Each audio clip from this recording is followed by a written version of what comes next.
കാരിച്ചാൽ നടുഭാഗം ജവഹർത്തായെങ്കിൽ കൈനഗരി ചമ്പക്കുളം അതോ മീരണം അല്ലെങ്കിൽ അമ്പലക്കടവൻ നടുഭാഗം കാരിച്ചാൽ ജവഹർത്തായെങ്കിൽ പള്ളാത്തുരുത്തി നിരണം കാരിച്ചാൽ അമ്പലക്കടവൻ ചമ്പക്കുളം നിരണം അതോ അമ്പലക്കടവൻ നിരണം. പുതിയ ഒരു വീഡിയോയിലേക്ക് എല്ലാവർക്കും സ്വാഗതം. ഞാൻ സുജി കുഴുമ്പിലാണ്. ഇന്ന് നമ്മൾ എത്തിച്ചേർന്നിരിക്കുന്നത് ആലപ്പുഴയിലാണ്. ആലപ്പുഴയിലെ പ്രസിദ്ധമായിട്ടുള്ള നെഹ്റു ട്രോഫി വള്ളംകളി കാണുന്നതിന് വേണ്ടിയാണ് നമ്മൾ എത്തിയത്.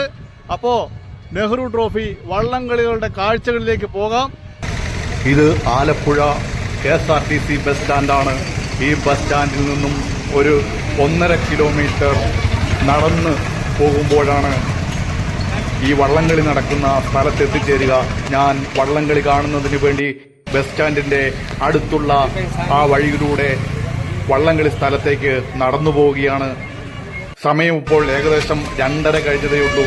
ഇതുപോലുള്ള കായലിന്റെ മുകളിലൂടെയുള്ള തോടിന്റെ മുകളിലൂടെയുള്ള നട പാലത്തിലൂടെ കടന്നിട്ട് വേണം നമ്മൾ ഈ പറയുന്ന നെഹ്റു ട്രോഫി വള്ളംകളി നടക്കുന്ന സ്ഥലത്തേക്ക് പോകാൻ. അങ്ങനെ നിരവധി ആളുകൾ ഈ മേൽപ്പാലത്തിന്റെ മുകളിലൂടെ കടന്നു പോകുന്ന കാഴ്ച, വള്ളംകളിയോടനുബന്ധിച്ച് മേൽപ്പാലമൊക്കെ ചായമടിച്ച് വൃത്തിയാക്കിയിരിക്കുന്നതും ഈ അവസരത്തിൽ നമുക്ക് കാണാം. നിരവധിയായ ജനങ്ങൾ, നിരവധി വിദേശികൾ ഈ സ്ഥലത്തൂടെ കടന്നു പോകുന്നു. വള്ളംകളി നടക്കുന്നത് 4 മണിക്കാണെങ്കിലും വളരെ നേരത്തെ എത്തിച്ചേർന്നില്ലെങ്കിൽ വള്ളംകളി നമുക്ക് യഥാർത്ഥത്തിൽ ഇരുന്ന് കാണുവാൻ സാധിക്കില്ല. ഈ വഴി വീണ്ടും മുമ്പോട്ട് നടക്കുകയാണ്. ഏകദേശം ഒരു 500 മീറ്ററൂടെ കടന്നു കഴിഞ്ഞാൽ നമ്മൾ വള്ളംകളി നടക്കുന്ന സ്ഥലത്തേക്ക് എത്തിച്ചേരും. നിരവധിയായിട്ടുള്ള വഞ്ചിപ്പാട്ടുകളോടുകൂടിയാണ് ആരാധക വൃന്ദം ഈ വള്ളംകളി കാണുന്നതിന് വേണ്ടി ഈ റോഡിലൂടെ കടന്നു പോകുന്നത്. വളരെ മനോഹരമായ ദൃശ്യങ്ങളാണ് നമ്മുടെ മുമ്പിലുള്ളത്. അങ്ങനെ വള്ളംകളി നടക്കുന്ന പ്രദേശത്തേക്ക് കടന്നപ്പോഴുള്ള കാഴ്ച, ഇത് ദൂരദർശന്റെ ഭീമാകാരമായിട്ടുള്ള ഒരു OB ബാനാണ്. ദൂരദർശന്റെ ദേശീയ ചാനൽ ഈ വള്ളംകളി മത്സരം തത്സമയം പ്രക്ഷേപണം ചെയ്യുന്നുണ്ട്. ഭയങ്കര വലുതായിട്ടുള്ളൊരു വാഹനം, അത് ദൂരദർശന്റെ മാത്രം സ്വന്തമായ ഒരു കാര്യമാണ്. അങ്ങനെ വള്ളംകളി നടക്കുന്ന പുന്നമടക്കായലിന്റെ കാണികളിരിക്കുന്ന സ്ഥലത്തേക്ക് എത്തിച്ചേർന്നിരിക്കുകയാണ്. കായലിലെ ദൃശ്യങ്ങളാണ് നമ്മൾ കണ്ടുകൊണ്ടിരിക്കുന്നത്. ഇവിടെ അമ്പയർ, ഈ വള്ളംകളി മത്സരം നിയന്ത്രിക്കുന്ന അമ്പയറുടെ ബോട്ടാണ് കടന്നു പോകുന്നത്. അമ്പയർ നിരവധി മാർഗനിർദ്ദേശങ്ങൾ കൊടുക്കുന്നതാണ്. ഇവിടെ ഗാലറിയിൽ അഭൂതപൂർവമായ ജനക്കൂട്ടമാണ്, ശക്തമായ ആരവവുമാണ്. ലക്ഷക്കണക്കിന് ആളുകളാണ് ഈ പുന്നമടക്കായലിന്റെ 2 കരകളിലുമായി തടിച്ചുകൂടിയിരിക്കുന്നത്. വളരെ സുന്ദരമായ കാഴ്ച. ആരവം മുഴങ്ങിക്കൊണ്ട്, ഓണടിച്ചുകൊണ്ട്, ഇങ്ങനെ നിരവധിയായ കാഴ്ചകളാണ്. മനോഹരമായ ദൃശ്യങ്ങൾ പകർത്തുന്നതിന് വേണ്ടി ലക്ഷക്കണക്കിന് രൂപ വിലയുള്ള ക്യാമറയുമായിട്ടാണ് ചില ആളുകൾ വന്നിരിക്കുന്നത്. വളരെ സുന്ദരമായ കാഴ്ച, ആരവത്തിന്റെ കാഴ്ച. വള്ളംകളി പ്രേമികളുടെ വിവിധ ദേശങ്ങളിൽ നിന്നുള്ള ആളുകൾ വന്നതിന്റെ കാഴ്ചയാണ് ഇവിടെ നമുക്ക് കാണുവാൻ സാധിക്കുന്നത്. വള്ളംകളി എന്നാൽ ഇവർക്ക് അവരുടെ ജീവന്റെ ഭാഗമാണ്. ആലപ്പുഴക്കാർക്ക് ജീവന്റെ ഭാഗമാണ്. അതുപോലെ തന്നെ ഇവിടെയാണ് വള്ളംകളി നടക്കുന്ന പുന്നമടക്കായലിന്റെ വിദൂര ദൃശ്യമാണ് ഞാൻ പകർത്തിക്കൊണ്ടിരിക്കുന്നത്. അതുപോലെ തന്നെ പുന്നമട കായലിൽ ഇപ്പോൾ രാഷ്ട്രീയ നേതാക്കന്മാരുടെ MLA-മാരുടെയൊക്കെ ബോട്ടാണ് കടന്നു പോകുന്നത്. അവർ ജനങ്ങളെ അഭിവാദ്യം ചെയ്തുകൊണ്ട് കടന്നു പോകുന്നു. അതുപോലെ തന്നെ പോലീസ് സേന, ഫയർഫോഴ്സ്, അങ്ങനെ ഉള്ള ബോട്ടുകളും കടന്നു പോകുന്നുണ്ട്. ഏകദേശം 3 ജില്ലകളിൽ നിന്നുള്ള പോലീസുകാരാണ് ഇവിടെ വിന്യസിക്കപ്പെട്ടിരിക്കുന്നത്. അങ്ങനെ വള്ളംകളി ആരംഭിക്കാനായി എന്ന് ഉദ്ഘോഷിച്ചുകൊണ്ട് തലങ്ങും വിലങ്ങും സ്പീഡ് ബോട്ടുകൾ കൊടിയുയർത്തുന്നു. അങ്ങനെ മത്സരത്തിന്റെ പ്രാഥമിക ഘട്ടം ആരംഭിക്കുകയായി. ഈ വള്ളംകളിയിൽ 2024 പങ്കെടുക്കുന്നത് 19 ചുണ്ടൻ വള്ളങ്ങളാണ്. ഇതിനോടൊപ്പം തന്നെ ഈ ആലപ്പുഴയിൽ നടക്കുന്ന നെഹ്റു ട്രോഫി വള്ളംകളിയുടെ ചെറിയ ചരിത്രം കൂടി ഈ അവസരത്തിൽ പറഞ്ഞു പോകാം. ആലപ്പുഴ ജില്ലയിലെ പുന്നമട കായലിൽ വർഷത്തിൽ ഒരിക്കൽ നടക്കുന്ന ഒരു ജലോത്സവമാണ് ഈ നെഹ്റു ട്രോഫി വള്ളംകളി. ഇന്ത്യയുടെ പ്രധാനമന്ത്രിയായിരുന്ന ജവഹർലാൽ നെഹ്റു കേരള സന്ദർശനത്തോടനുബന്ധിച്ച് കേരള സർക്കാർ 1952 പ്രത്യേകമായൊരുക്കിയ വള്ളം കളിയോടെയാണ് ഇന്ന് കാണുന്ന ഈ നെഹ്റു ട്രോഫി വള്ളംകളി ആരംഭിക്കപ്പെട്ടത്. മനോഹരമായ ദൃശ്യങ്ങൾ മത്സരങ്ങൾ ആരംഭിച്ചതേ ഉള്ളൂ. വീറും വാശിയുമൊക്കെ വരണമെങ്കിൽ അവസാന ഘട്ടങ്ങളിലേക്ക് കടക്കണം. ഈ 19 ചുണ്ടൻ വള്ളങ്ങളിൽ അവസാന 4 പേരെ കണ്ടെത്തുന്നതാണ് യഥാർത്ഥത്തിൽ ഈ നെഹ്റു ട്രോഫി വള്ളംകളി. കേരളത്തിൽ നിരവധി സ്ഥലങ്ങളിൽ വള്ളംകളികൾ നടക്കാറുണ്ടെങ്കിലും ഏറ്റവും പ്രഥമമായ, ഏറ്റവും ഗംഭീരമായ, ലോകത്തെ ഏറ്റവും കൂടുതൽ അറിയപ്പെടുന്നത് ഈ നെഹ്റു ട്രോഫി വള്ളംകളിയാണ്. ജനത്തിരക്ക് കാണാം.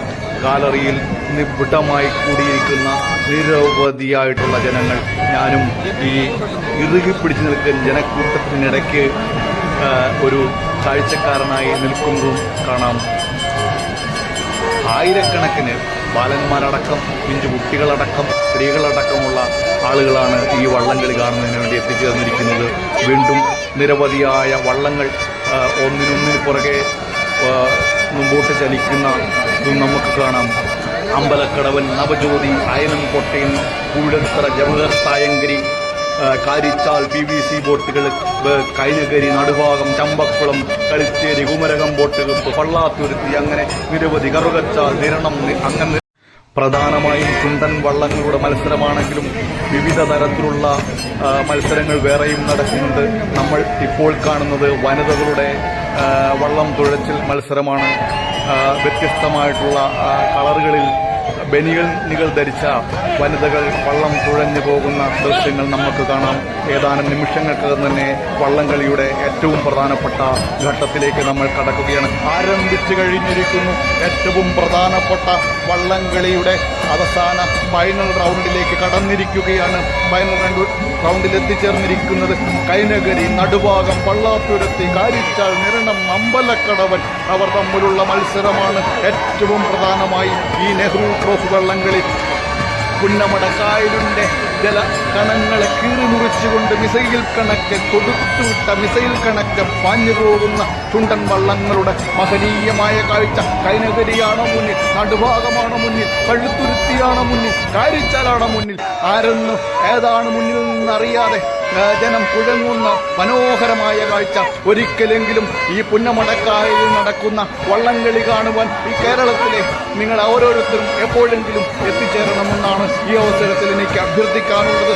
കാരിച്ചാലാണോ മുന്നിൽ, കൈനകരിയാണോ മുമ്പിൽ, അതോ നടുഭാഗമാണോ മുന്നിൽ, അതോ പള്ളാത്തുരുത്തിയോ തിരിച്ചറിയാൻ കഴിയാത്ത രീതിയിലുള്ള മുന്നേറ്റമാണ് കടന്നുപോയിക്കൊണ്ടിരിക്കുന്നത്. ഏകദേശം 100 മീറ്ററിലധികം നീളമുള്ള ചുണ്ടൻ വള്ളങ്ങളുടെ മനോഹരമായ തുഴച്ചിൽക്കാരുടെ ഒരേ താളത്തിൽ തുഴഞ്ഞു പോകുന്ന ചുണ്ടൻ വള്ളങ്ങളുടെ മനോഹരമായ കാഴ്ച. വഞ്ചിപ്പാട്ടുകൾ പാടിക്കൊണ്ട് മുമ്പോട്ട് നീങ്ങുന്ന മനോഹരമായ കാഴ്ച.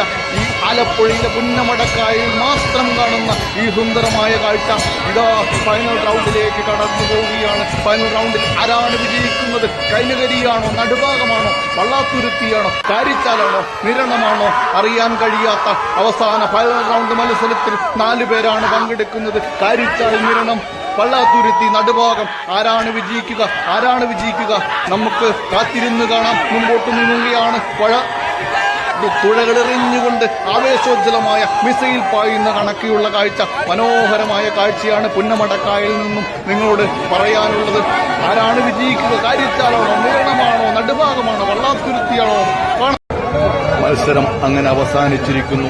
ഏതാനും മൈക്രോ സെക്കൻഡുകളുടെ വ്യത്യാസത്തിൽ കാരിച്ചാൽ ചുണ്ടൻ 1ാം സമ്മാനം ഈ നെഹ്റു ട്രോഫി വള്ളംകളിയിൽ നേടിയിരിക്കുകയാണ്. അങ്ങനെ വള്ളംകളി കണ്ടതിന് ശേഷം ഞാൻ പുറത്തേക്ക് പോയിക്കൊണ്ടിരിക്കുന്നു. കസേരകളെല്ലാം ഒഴിഞ്ഞിരിക്കുന്നു. ആളുകൾ പതുക്കെ പുറത്തേക്ക് നീങ്ങുന്ന കാഴ്ച. അതിനിടയ്ക്ക് മറ്റൊരു കാഴ്ച, ബോബി ചൊണ്ണമ്മണ്ണൂർ ബോച്ചെ അദ്ദേഹം സ്പോൺസർ ചെയ്ത വള്ളത്തിൽ കയറി ആളുകളെ അഭിവാദ്യം ചെയ്തുകൊണ്ട് മുമ്പോട്ട് പോകുന്നത് കാണാം. അദ്ദേഹത്തിന് വിജയിക്കാൻ കഴിഞ്ഞില്ല, അത് വേറൊരു സത്യം. അതിനു പുറകിലായി കാരിച്ചാൽ ചുണ്ടൻ വള്ളത്തിലെ തുഴക്കാർ 1ാം സ്ഥാനം നേടിയതിന്റെ ആഹ്ലാദത്തോടുകൂടി തുഴഞ്ഞുകൊണ്ട് കാണികളെ അഭിവാദ്യം ചെയ്തുകൊണ്ട് പോകുന്നതും കാണാം. മത്സരശേഷം ആളുകളെല്ലാം പിരിഞ്ഞുപോയിക്കൊണ്ടിരിക്കുന്നു. ഞാനും അങ്ങനെ ആലപ്പുഴയിലേക്ക് നീങ്ങുകയാണ്. നെഹ്റു ട്രോഫി വള്ളംകളി മത്സരങ്ങൾ ഇവിടെ വൈകിട്ട് 5:30 സമാപിച്ചിരിക്കുകയാണ്. കാരിച്ചാൽ ചുണ്ടനാണ് 1ാം സമ്മാനം നേടിയത്. അപ്പോൾ ഈ വള്ളം കളിയുടെ എടുക്കാൻ പറ്റിയ വളരെ തിരക്കായ ഒരു പ്രദേശത്താണ് നിൽക്കേണ്ടി വന്നത്. അതുകൊണ്ട് ശരിയായ രീതിയിലുള്ള വീഡിയോകളൊന്നും തന്നെ എടുക്കാൻ കഴിഞ്ഞില്ല എന്നൊരു ദുഃഖകരമായ കാര്യമാണ്. എങ്കിലും എടുത്ത വീഡിയോകൾ നിങ്ങൾക്ക് ഇഷ്ടപ്പെട്ടു എന്ന് വിചാരിക്കുന്നു. ഇഷ്ടപ്പെട്ടെങ്കിൽ വീഡിയോ ലൈക്ക് ചെയ്യുക, നിങ്ങളുടെ അഭിപ്രായങ്ങൾ കമൻ്റായി രേഖപ്പെടുത്തുക.